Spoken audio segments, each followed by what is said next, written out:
Hey, what's up, guys? Raymaster Flex here. I tried to do this video before, and for some odd reason, it stopped. So I'm redoing this video again, and I hope to goodness it does not stop this time. Um, WrestleMania is long and past now, and a lot has happened on Monday Night Raw and SmackDown Live. We've seen a lot of debuts. We've seen a lot of people get called up from NXT, and I've been keeping up with all of it. But I'm not gonna waste any time here. I just finished watching SmackDown Live, a couple hours ago and 2 hours ago, and I finished watching Raw the other night. And I'm not gonna waste any time here. And I'm just gonna get going with my WWE Backlash 2018 predictions video here. Um, this is the first time in nearly 2 years that SmackDown and Raw are having a dual brand pay per view together. Um, it really goes all the way back to early 2016 was the last time SmackDown Raw had basically every pay-per-view together.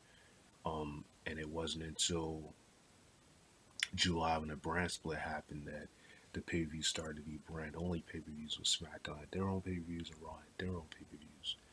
And basically it only lasted for a year. Now they're right back to dual brand pay-per-views. Um, This is a pretty interesting card here. There's only 8 matches on the card, which is way less than the amount of matches at WrestleMania. I mean, my goodness, there were about 12, 13 matches on the card, and not to mention more got added during the time of WrestleMania, which is why it dragged so long. But this pay per view actually seems pretty solid. It only has 8 matches, but knowing how WWE is, they always got to have some type of pre-show match. So I'm sure that by the time I get this video out there, I won't be surprised that one of these matches on the card gets put into the pre-show, or if there's just some match that gets added that gets put into the pre-show last minute, like they always do. Because every single pay-per-view there's always one match. I mean, we got the big pay-per-views like WrestleMania, SummerSlam, and Survivor Series and things like that. They normally have more than one match that's on the pre-show, but when it's just a pay-per-view like Backlash, is an Attitude Era type pay-per-view, but when it's a pay-per-view like Backlash, you might only get one match on the pre-show or maybe two, but you're not gonna have a bunch of them like you do on big pay-per-view events. Um, well, without further ado, let's get started here. Of course, you guys know I never go in order with this list, but bear with me here. First off, you have Carmella versus Charlotte for the SmackDown Women's Championship here. Um, honestly, I think that Carmella is gonna retain. And I think she's gonna retain either by count out or disqualification. I think she's gonna retain the belt, but she's not gonna retain it clean. Carmella has proven to be one of those type of champions by her being a heel. She's proven to be one of those type of champions that likes to run away, that likes to try to escape, that likes to try to do things of that nature. And I can't see them putting the belt back on Charlotte that quickly, because that would just kind of be a waste of putting the belt on Carmella in the first place. And I was highly happy when Carmella first won the SmackDown Women's Championship, because you guys saw I made a video about my reaction to Carmella winning the SmackDown Women's Championship. I was highly happy she won the title, because the way that they made her Money in the Bank briefcase it seemed like every time she tried to cash in, they kind of tried to tease it like she wasn't gonna cash in successfully. One minute the ref would fall, or each time she tried to get at Charlotte managed to escape from the Y squad just attacking her. So it almost seemed like it was impossible for Carmella to finally get her moment to cash in and be successful. And it wasn't until the Iconics attacked Charlotte the night after WrestleMania that they actually had Carmella come in and cash in and actually be successful. And it was a big moment because, the fact that Carmella is really the only superstar who has she's been on SmackDown Live ever since the brand split started. ever since they reopened the brand split in 2016. She's been on SmackDown Live for nearly 2 years now, and for it to be take her this long to get to this point, that's a big deal. And I think that they should elevate and actually go further with her title reign as a SmackDown Women's Champion. I just don't think that they should put the belt back on Charlotte just like that, because that would just be a waste of putting the belt on Carmella. If they're gonna have Charlotte win the belt back from her, it would just be a waste of time putting the belt on Carmella. Um, I mean, yeah, it'd be a waste of time putting the belt on Carmella. And I just think Charlotte. I think she's had enough time anyway. Um, she's a great athlete, but I think she's had enough time anyway. She's had way too many Raw title reigns anyway. She, you know, basically was the scene on Monday Night Raw when she was battling with Sasha Banks for the Raw Women's Championship back and forth in 2016. And it's like to give her the SmackDown Women's Championship, beating Natalia for it, and then to lose the belt from Carmella. You gotta push more stars. You gotta elevate more women on the show. And this is one of the problems that I've always had with the women's division. They always stay put on like one or two divas or women, a couple of women on the show. They only basically focus on them, and you got such a big roster, and it doesn't really mean anything if you're doing these brand splits or doing these shakeups, superstar shakeups, and bringing people from SmackDown Live to Raw, people from Monday Night Raw to SmackDown Live. You're not even going to use half of them on the show. I mean, look at Tamina. Where the heck has she been? We haven't even seen her on SmackDown Live, and she's supposed to be a member of SmackDown Live. I mean, it's just certain things like that that just really irritates me when it comes to the way that they treat the both SmackDown and Raw's division for that matter. And you just kind of have these girls that just kind of waste and have so much TV time. That you have the ones that just sit back and just never get the opportunity or barely get used on television. It's just ridiculous. And I think Carmella, this is really her time. I think she's gonna win in some cheap fashion. Obviously, I don't see her winning clean here. Uh, I could see her winning, like I said, by either getting disqualified or counted out to retain her title. Basically, she would lose the match, but she would still retain. Is what I'm saying.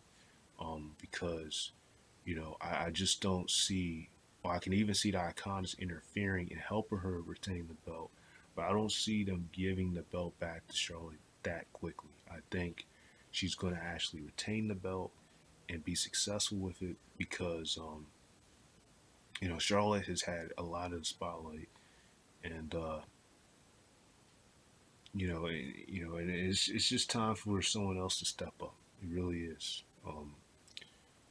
It's time for someone else to step up. So next up, uh, you have Alexa Bliss versus Nia Jax. I just want to get the women matches out the way first. To, start with that for the Raw Women's Championship. Same thing here. I can see Nia Jax retaining the belt here.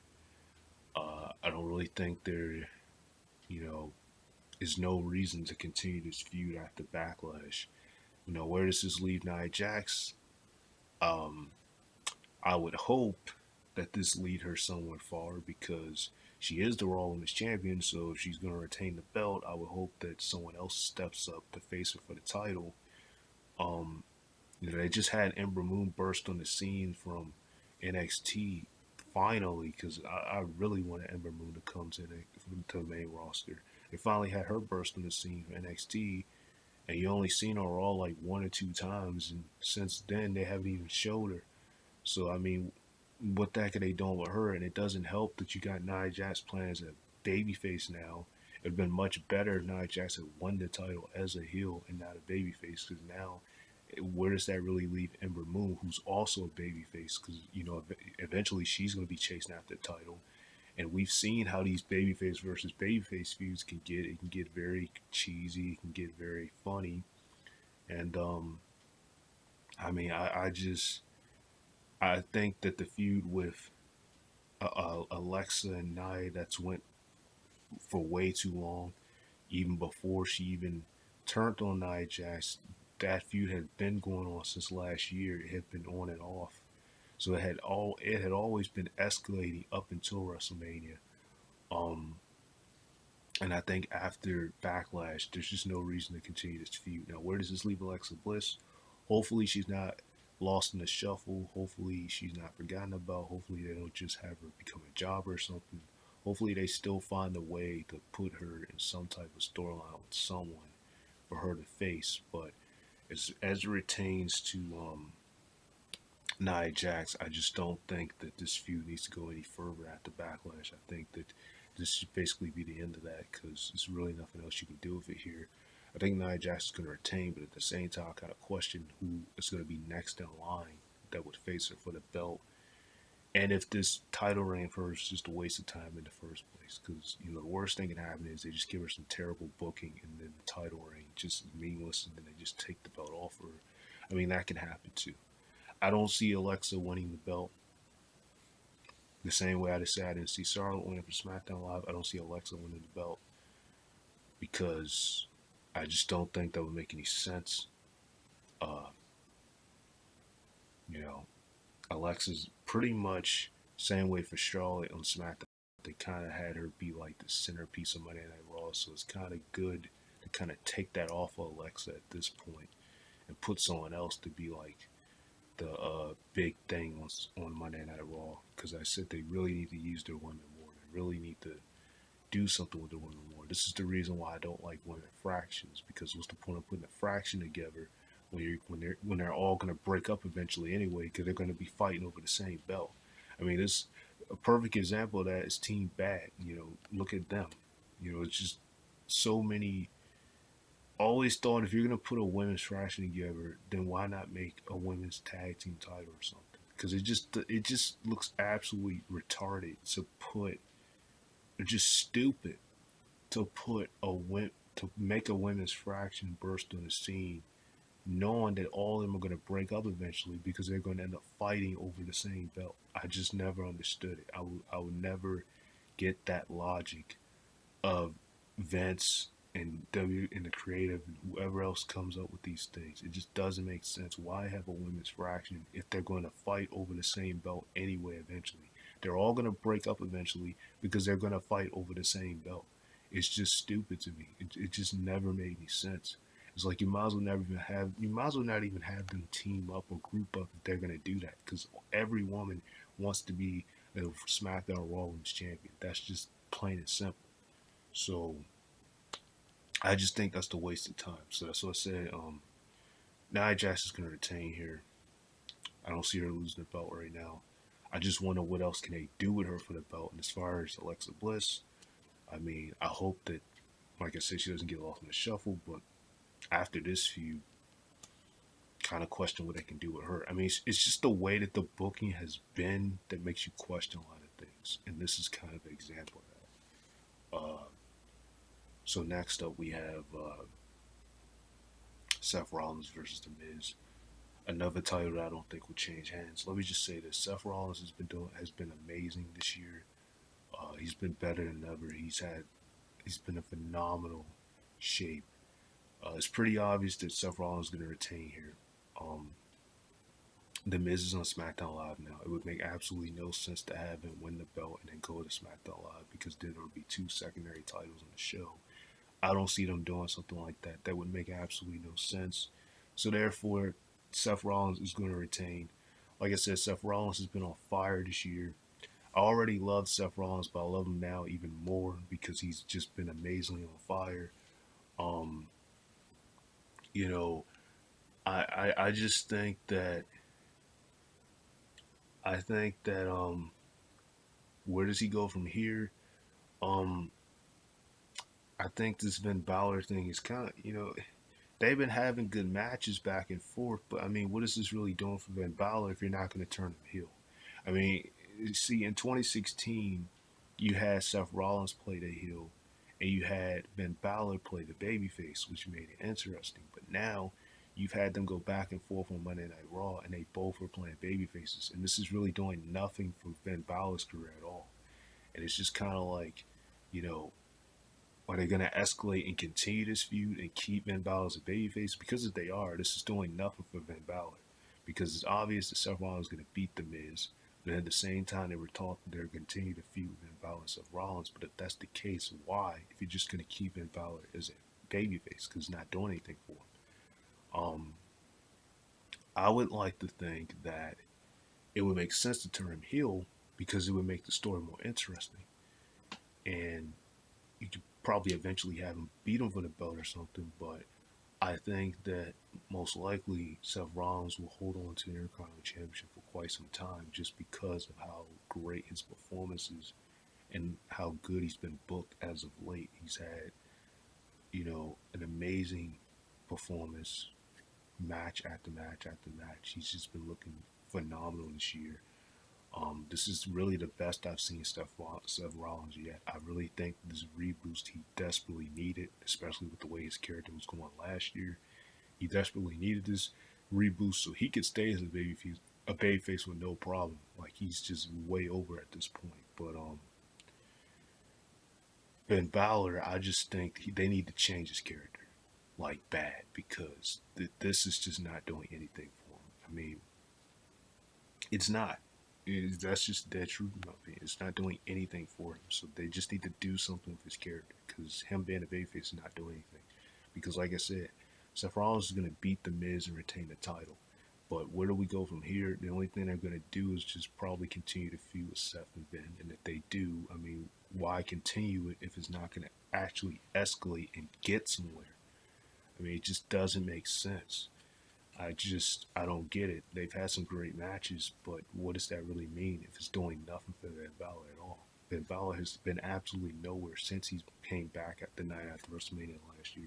Just hasn't been anywhere.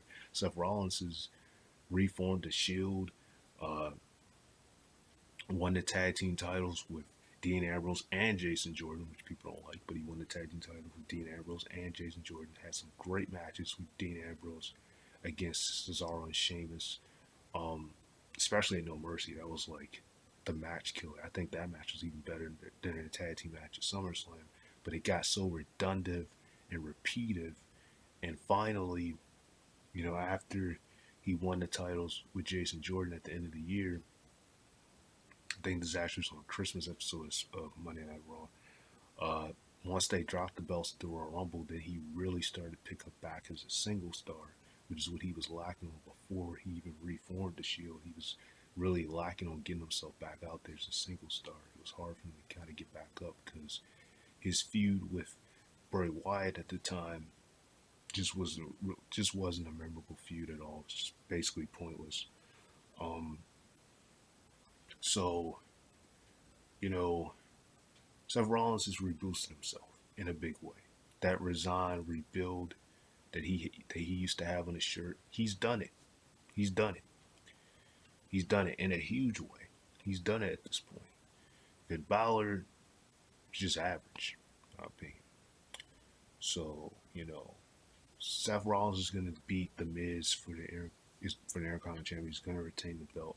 Like I said, I can see him keeping the belt for quite some time. But where does he go from here? I just think they're probably going to keep him rivaling with Vin. But what does that really do for Vin? I don't even know. I don't even know. But I definitely can see Seth retaining here. Really, this is the one pay per view. WrestleMania.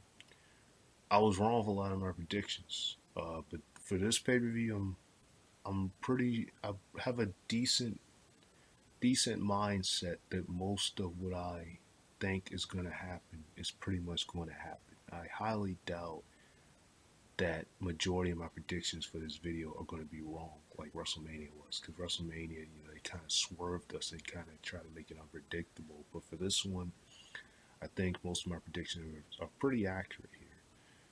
Because I could definitely see Seth Rollins retaining here. There's just no way the Miz is going to win and tie Chris Jericho record right now. If anything, he's going to do that when they put him back on Raw, or if they bring the IC title on SmackDown Live, doing the next shakeup next year. But he's not going to tie Chris Jericho right now, and he's certainly not going to beat Seth Rollins. So next up, you have Jeff Hardy versus Randy Orton for the United States title. This is another match where it's pretty, where Jeff Hardy I believe he's going to retain the belt. Now, this is pretty interesting here. This is the first time since 2008 these guys, last time they faced each other was back when they were rivaling, leading up to a Royal Rumble in 2008. And Randy Orton had that incredible reversal when Jeff Hardy was going for the twist of fate, and he reversed with RKO and retained his WWE Championship at the time. It's amazing to see how two guys who battled each other nearly 10 years ago, um, could be back on the show now and facing each other again, in this magnitude. It's just amazing. I really, it's crazy to see that, how much has changed between the two, how much they've aged, how much time has passed. To see these guys facing each other again when at that time, they were in their prime. Randy Orton was like on fire at that time. This is kind of when he started the Age of Orton phase. Um, and Jeff Hardy was getting himself over. So, these guys were just living here. And to see that these guys are facing each other again here, this is a pretty interesting thing to see, especially with all the time that's passed here. And Jeff Hardy, I'm really glad he's on SmackDown Live, man. It really, people, it gave me back memories. People were saying how they remember how the last time he was on SmackDown Live, he had that match with CM Punk, and a lot of them cried because after that match he left, and that was his last match on SmackDown Live nearly 9 years ago in 2009. And I'm not gonna lie, man, I had never, up to that point, I was about 9 years old at that time, and I'm 18 now, and I was about I was 9 years old at that time when I saw that, and I had never, up until that point, cried watching anything in WWE. But when I seen that, Jeff Hardy leave, I cried. Like, I'm not even gonna lie. I'm with you guys on that one. For anybody who said they cried when Jeff Hardy left on SmackDown, I was the same way. You know, it, I cried because I love Jeff Hardy. I used to love seeing him every night on, SmackDown. I used to love seeing Jeff Hardy. So when Jeff Hardy left, it actually put me in tears. It's shocking, but it put me in tears too. So I can kind of feel the pain of anybody who said they cried when Jeff Hardy left, because I felt the same way you guys did. I cried too when Jeff Hardy left. So it's amazing to see that he's back on SmackDown Live now. Of course, back then it was recorded on Tuesday nights and would come on Friday nights. But it's amazing to see that all this time has passed and he's back on SmackDown. So I really think that was a good move to bring him back to SmackDown Live doing a shakeup, because that was something that, a show that he hasn't been on literally in over 9 years. And but like I said here, I could definitely see Jeff Hardy retaining here. There's no reason to put the title back on Randy Orton. Now, this is one prediction I was right about. I said that Randy Orton was not going to retain the belt at WrestleMania, and I was right. I mean, I don't even. The only reason why they even put the title on Randy Orton in the first place, the United States title, is just to say that he won the belt because he had never been United States champion. I mean, I knew from the get go, even at WrestleMania, that he wasn't going to retain the belt, and he's certainly not going to win the belt back. There's no reason at this point in his career that he should be, United States champion. There's just no reason at this point in his career why he should be winning that belt. So, obviously, I don't see him winning it back. I can see Jeff Hardy retaining here. Now, where do they go from here? I think they might continue this feud.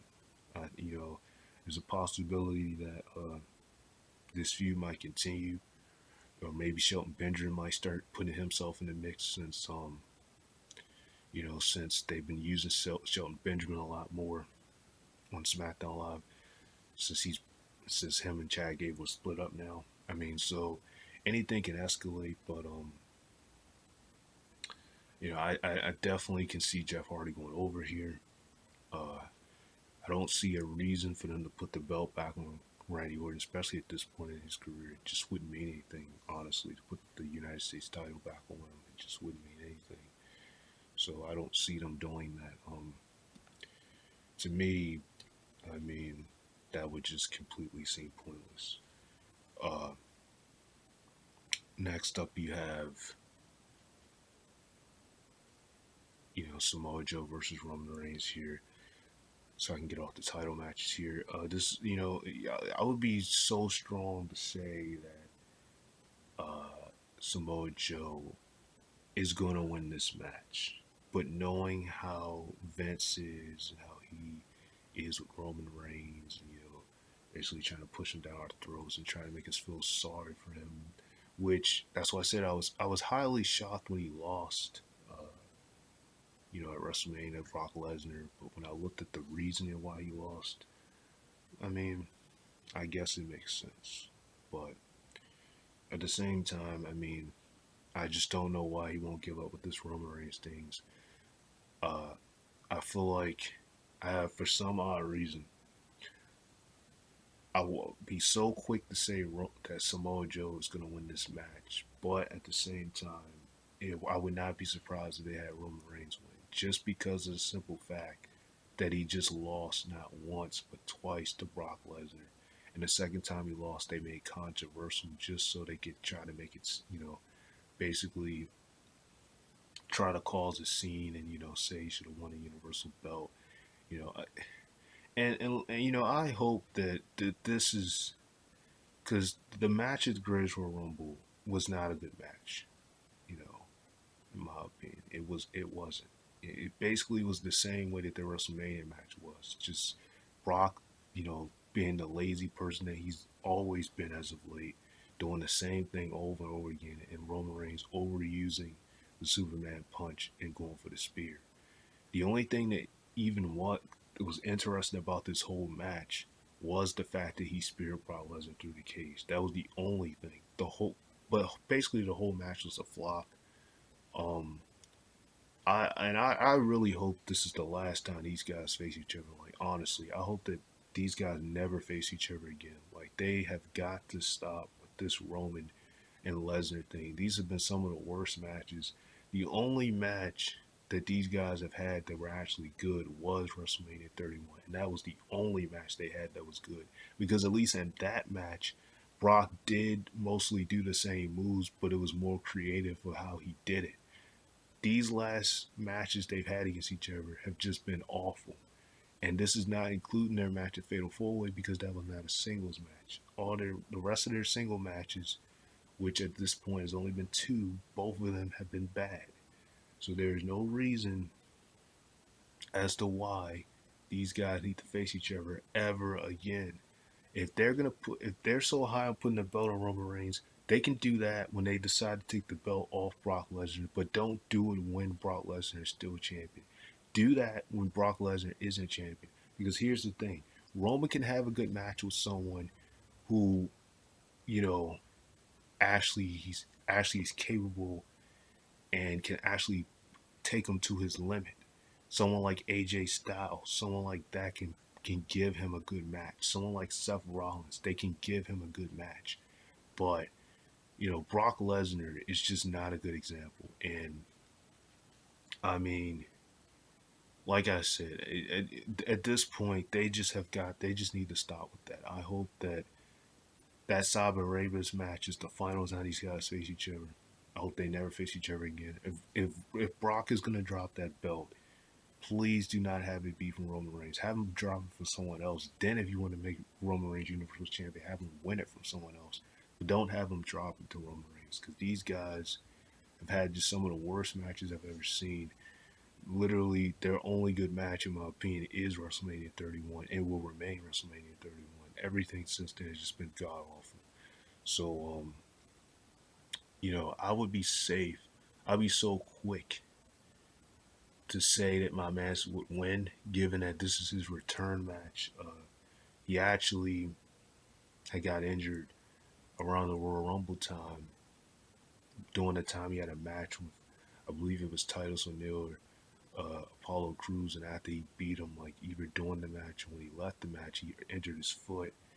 And that really ticked me off because last year he missed out on WrestleMania when he, basically when he should have been on the card, but they didn't even use him at all. And then this year he gets hurt, so he misses out on WrestleMania again. And he wasn't able to wrestle the Royal Rumble, so he misses two WrestleManias in a row, and now he's back again. So I would like to say that I wouldn't think that by him coming back on his first pay per view back, they would have him immediately lose. The fact that Roman Reigns just lost at WrestleMania and at Saudi Arabia, they'll probably have him win to try to say he overcame something or something like that. But I think Samoa Joe will win for that reason because the fact this is his first pay per view coming back. Um, because I really, when Roman Reigns was the IC champion, I really wanted Samoa Joe to win the belt. I didn't like the fact that he didn't drop the belt until he lost it to The Miz. And not to say that The Miz isn't a good wrestler, deserving of it, but I just think Samoa Joe definitely deserved to win something because he's at this point he's been in the company for over a year and he hasn't won anything on the main roster, and it's just really sad. Um, and like I said, Samoa Joe's my man, so I'll be so quick to say that he would win this match here. But at the same time, it would not be surprising to me if they pulled off and had Roman Reigns win. It just wouldn't be surprising to me. It just wouldn't. Uh, so next up, um, you have Big Cass versus Daniel Bryan here. This is another interesting match. You know, let me just say this. Big Cass has been gone from WWE. He's been injured for over about months now. It's really crazy. He actually got hurt a little after SummerSlam in August, so he'd been gone for quite some time. And I've been waiting for Big Cass to make his return, and finally I got my wish doing the Superstar Shakeup when I seen him backstage on SmackDown Live when he confronted Daniel Bryan. And I think um, I'm actually gonna go with Big Cass in this match because I love Daniel Bryan. Daniel Bryan is a great wrestler. The Yes chant will live on forever, just like the What chant from Austin, that he created in 2001 lives on forever. It's the same way the Yes chants will always live on into eternity. Um, but given that he had his big return match at WrestleMania, I can see Big Cass winning this match. Um, because, you know, I heard that before he got hurt, basically they were going to try to push him as a big main event heel. And I think one way to do that, to build him as a big star, is by having him defeat Daniel Bryan at Backlash. I just think that Daniel Bryan is going to lose this match. Now, I think he's going to probably lose it by Big Cass probably constantly like attacking him during the match or cause some internal bleed or just something Big Cass is going to do. And I think the ref is going to probably stop the match. And it's not going to be like a regular type win. Um, Now, I do think it's going to be a back and forth match. But I just feel like for some reason, the way that Big Cass is going to win is, most likely going to be him dominating Daniel Bryan most of the match. And, you know, I've been quite impressed with Big Cass. Shockingly, last Tuesday night on SmackDown Live, he had one of the best promos I ever heard him do. You know, when he cut a promo about Daniel Bryan, that was one of the best promos I heard him cut. And I never had thought that Big Cass had it in him because the whole time he was with Enzo, which of course he's not in WWE anymore, uh, you always knew that Enzo was the mouthpiece, but you knew that his wrestling skills basically sucked. It wasn't that good, wasn't that great. But you never really knew much about Big Cass when it came to the mic skills because the only thing he would really say was uh, basically the ending line. Um, you know, I'll spell it out for you. SAWFT. Where like there's only one word to describe you, and I'll spell it out for you. That was basically the only line he would say when these two guys would come out. So you never would have really thought that he could cut such a good promo, if you give him the opportunity to do one. And I think that, for that reason, and given that he just made his return, I feel as though Big Cass is going to win this match. I really don't see I mean, like I said, um, now, given the way that Daniel Bryan's chest looked because of his performance at the Greatest Royal Rumble and the punishment he took in the match, he had a phenomenal performance, lasted 76 minutes, one of the best performances I've ever seen. Um, Before he got eliminated by Big Cass, you know, I'm hoping that this match still happens here, uh, but most likely it should. You know, I think this is going to be a good match. I mean, not a good match. Put it this way, I think Big Cass is going to win this match.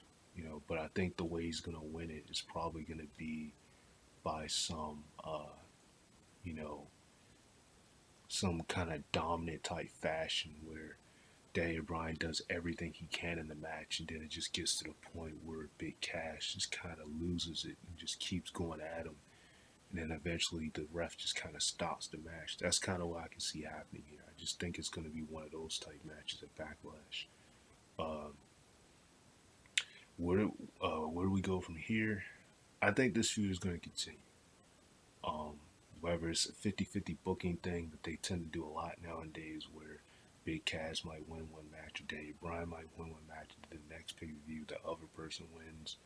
I think this feud is going to continue. I don't think this is one of those feuds that it's just going to end right after Backlash.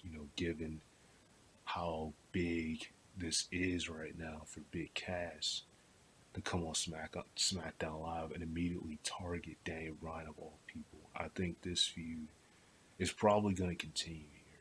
I don't think this feud is going to end immediately after Backlash. I think somehow, in some type of fashion, is going to continue. And a lot of people say that Big Cass looks a lot like Edge and Test. Really disagree with you guys there. I kind of honestly think the same way you guys do. I wouldn't say that he looks like Test. I would say maybe the facial hair, maybe the chin stuff would kind of make him look like Test. But to me, he mostly looks like Edge, and I've always thought that. Even when he first burst on the scene, always thought that Big Cass kind of looked like Edge, like he was related to Edge. So you guys aren't the only ones that think that, because I think the same thing. I've always thought that these guys were related or something because he looks a lot like him. I've thought that for a pretty long time here. Um, but yeah, like I said, Big Cast. I could see him winning here. I wouldn't think they would have him lose his return match, but you never know. But I think he's gonna win this match here. Next up, we have Bobby Lashley and Braun Strowman versus Kevin Owens and Sami Zayn. Let me just say this: it's pretty obvious that Bobby Lashley and Braun Strowman is gonna win this match. Um, I don't even get why this match is on the card. This match was put on the card at last minute. This is doing absolutely nothing for any of their careers. Um, I was highly happy when Bobby Lashley made his return to Monday Night Raw and after WrestleMania. You know, after he had been gone for over 11 years, and his last time he was on pay per view was, doing the Great American Bash against John Cena for WWE Championship. Not long after that, he left the company. But since then, I mean, they really haven't been doing much with him. I mean, and see, this is the problem that I have with a lot of big returns. Like, people are so high on wanting this guy or this guy to return, and then when they come back, you don't do anything with them. And I mean, Shelton Benjamin is a perfect example. He came back to the company. Everybody was so high on Shelton Benjamin. Even I was high on Shelton Benjamin. And the first thing they do with him is team up with Chad Gable. I mean, I just don't understand it. Like, What is the purpose of, you know, these guys coming back if you're not going to really have them do anything? Because uh, basically, the only thing they've been doing with Bobby Lashley is basically putting them in tag team matches, 6-man tag matches, and stuff like that. But I mean, what is that really doing for Bobby Lashley? And basically, this is doing nothing for Kevin Owens or Sammy either because they've already lost to uh, Braun Strowman and Bobby Lashley in the 6-man tag team matches we saw on Raw uh, when they teamed with Jinder Mahal.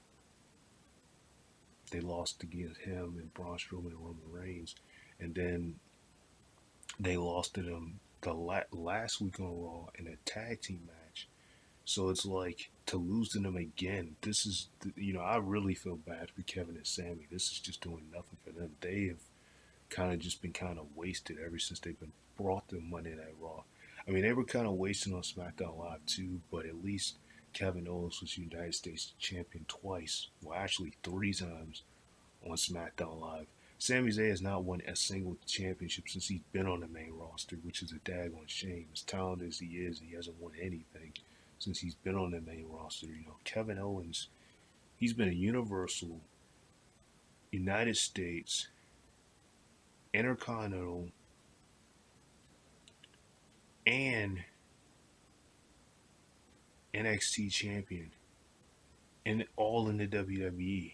But the only title that Sami Zayn has won was the NXT title in NXT. But since he's been on the main roster, he hasn't won anything. And it's just a shame that these guys are being fed to Bobby and Braun, which this is doing nothing for them because Braun is the most over guy in this match, and Braun, as much of a monster and as over as he is, and this is the way that you put him on pay per view. You just put him in a random tag match. I mean, if you're not gonna have these guys team up, which really there's no point of doing it because there's already enough tag teams in the division anyway on Monday Night Raw. If you're not gonna have them team up, then what's the point of putting them together? I mean, I just don't get the purpose of this match. I mean, and I wouldn't be surprised if they randomly throw this match into the pre-show, which will say a lot because this would be a slap in the face of someone like Bobby Lashley who's worked his ass off to come back to the company, and this is the way that he comes back. He gets thrown into the pre-show. Same thing for Braun Strowman. Same thing for Kevin Owens and Sami Zayn, who busted their ass on SmackDown Live, and they come back to Raw, and this is what happens. I mean, I just don't understand it. This is not doing anything for any of their careers here, especially for Kevin and Sammy. This is not doing anything for them. I don't even get the purpose of this because I don't see them winning here. They're not going to have Braun and Bobby lose at Backlash. I'm just not buying it. I can definitely not see them losing, especially with this being Bobby's first pay-per-view match since 2007. I don't see them losing here. So this match is just a waste of time. Uh, I don't even think this match should be on the card because this is not doing anything for any of their careers. Like I said, I was high on Bobby Lashley when he first came back. This is just not proving anything. I don't understand the move with this match. Um, so last but not least, we end off with the WWE Championship match. AJ Styles versus Shinsuke Nakamura for the WWE Championship. Now, at WrestleMania, I said that AJ was going to lose the belt to Shinsuke. And he did. Now Shinsuke is a heel. And judging by what I've seen them do with Backlash for the last two Backlashes, where the WWE Championship has changed hands, I would be so quick to say that Shinsuke is going to win the WWE Championship at Backlash. However, after watching SmackDown Live and seeing Samoa Joe come out and confront AJ Styles and tell him that after he finished dealing with Roman, he's going to battle him, that kind of makes me think that now they're probably going to have AJ retain again so that they can start a feud with him and Samoa Joe, as he said he was coming after whoever the WWE champion is. Now, in a way, that doesn't really, as much as I love Samoa Joe, that doesn't really make sense when you consider the fact that this feud is just starting to escalate. When they first faced each other at at WrestleMania, that was a babyface versus babyface match. But since then, Shinsuke has been a heel, and he's gotten himself a lot more over now than he was as a babyface. The only thing that's getting annoying to me is these constant little blows that they keep having him give AJ.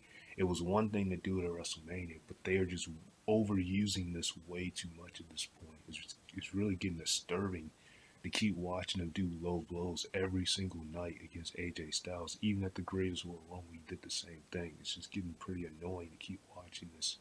Now, the match they're having is a no disqualification match, so of course he can low blow him in this match too, and maybe AJ can even return the favor and do the same thing to him. But I just don't see, uh, you know, I would be so quick to say that Shinsuke is going to win the belt, but after seeing what Samoa Joe said, I think if Shinsuke does win the belt, then this could turn into a three-way feud. Or if AJ retains the belt, then this can still turn into a three-way feud with Samoa Joe being added, and two heels basically going after one babyface. Because if they're gonna go with that, if Samoa Joe is really gonna go after AJ Styles after this match, then it would really, I can really see it escalating into a three-way feud. I just don't see it going any other way because I don't see a reason for them to have Shinsuke battle Samoa Joe because it'd be basically heel versus heel. That would make absolutely no sense because they battled in NXT when he was actually a babyface Shinsuke, so that just wouldn't make any sense. And we've seen AJ and Samoa Joe battle each other many times in TNA, but this is a whole different era now in WWE. Uh, that's the only reason why I'm a little bit fishy about this one because I want to say Shinsuke is going to win the belt because of what they've been doing with Backlash for the past 2 years. They've had a new WWE champion crown both Backlashes. Last year was Jinder Mahal. 2016 was AJ Styles. So I would like to say this year is going to be the same way. But at the same time, if they're going to do that, where does this leave Samoa Joe if he said he's coming after whoever the WWE champion is? Unless they had him only say that just so he could still feud with AJ Styles anyway. I mean, where does this really put?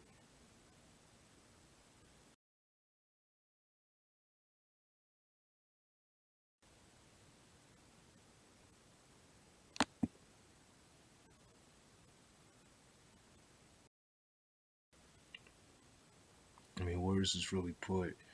Uh, you know, where does this really put him? In my opinion, I mean, I don't know. You know, this is a questionable one. I feel like Shinsuke could win the belt, but at the same time, I feel like AJ could retain just for that reason of having Samoa Joe been added to the mix. But AJ's been champion since November up to this point, so it's been champion for quite some time. So it's I as much as I love AJ Styles, it is about that time for him to drop the belt. So I really would kind of wonder, you know, if this is going to be the time that he drops it, because this is a no disqualification match. So it really would make me question if this is going to be the time that he actually drops the belt, or if they're just going to wait to after Backlash or something for him to drop it. Because, like I said, Shinsuke is a heel now. This would do nothing for Shinsuke to turn heel and then lose again to AJ Styles. But at the same time, it also would be strange if he wins the belt and Samoa Joe chases after him when they're both heels. Because basically it would just kind of start a three-way feud because of course AJ would be owed a rematch. So it would kind of start a three-way feud if they're going to actually go with that. That's kind of why I was a little bit confused when I saw Samoa Joe say that, only because, I mean, where is this really getting to? Like I said, AJ's been champion since November, so he's been champion for a pretty long time at this point. So you kind of wonder when he's going to drop the belt. But of course, we know the Universal title. That man's been champion for almost 400 days. Brock Lesnar, but that's a whole other story. AJ's actually a full-time wrestler. Um, so where does he go? That's the only question I got. I mean, where does he go? Uh, where do we go from here? This is another feud I can see continuing, but I think if Samoa Joe's going to get in the mix, this is going to start a three-way thing, which is kind of weird because, like I said, anytime it's like heel and heel, I don't know. To me, heel and heel has always been just kind of weird. But anyway, that's it for this video, guys. I'm gonna wrap it up right here. Um, I'm not gonna do any reviews like for pay-per-views like this. I just stick to my predictions and that's it. Like I'll only do review type videos and predictions for stuff like SummerSlam, Survivor Series, basically the big four pay-per-views. Anything like this, I'm not gonna do that. Is as legendary as Backlash is, but so that already, Mr. Flex. Thank you guys so much for watching this video. Like, comment, subscribe, and I'll talk to you guys later. Peace.